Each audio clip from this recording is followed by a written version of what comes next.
એક કહેવત છે કે જ્યાં રામાયણ થતી હોય ને ત્યાં હનુમાનજી કોઈ ના કંઈક સ્વરૂપે આવે છે.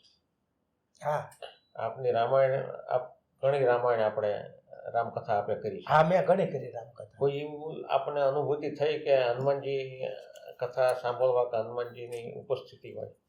હા બાપા, એક મારે અહીં થોરાળીમાં કથા હતી, જી, રામકથા હતી. ગામ સમત હતી અને પછી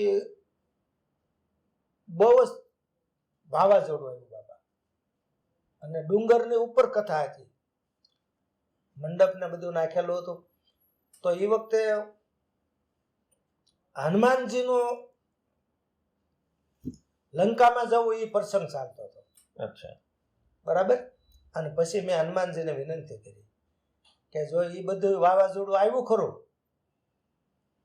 અને પાછળનો મંડપ હતો એ બધો ઉડી ગયો, પણ જે અમે બેઠા હતા કથા મંડપને કઈ નહોતું. કથા મંડપને કાંઈ ન થયું.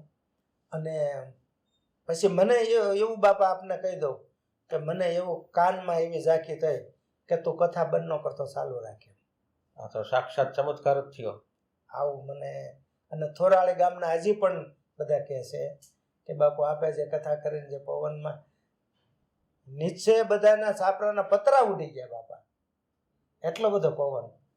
અને વ્યાસગાદી ઉપર ને ઉપર જે મંડપ હતો એને દાદાની દયાથી મને કાનમાં એવો ભાસ થયો કે તું કથા ચાલુ રાખજે, કથા નહીં બંધ કરતો. અને તરત જ તે લગભગ 10 મિનિટમાં બધું શાંત થઈ ગયું. અદભુત બાપુ. હનુમાનજી લંકામાં પહોંચી ગયા કે શાંત થઈ ગયું. પછી હમણાંનો એક ચમત્કાર બાપા આપને કહું. હમણાં સુરતમાં મારા સેવક હતા, એમને 13 વર્ષ થઈ ગયા હતા, સંતાનની પ્રાપ્તિ નહોતી.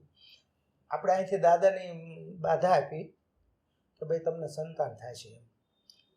અને એમને સંતાન થયું તો ડૉક્ટરે એવું કીધું કે ભાઈ આ સંતાનને કંઈક તકલીફ છે અને આ સંતાન રાખવા જેવું નથી, એને બહુ અંદર તકલીફ છે.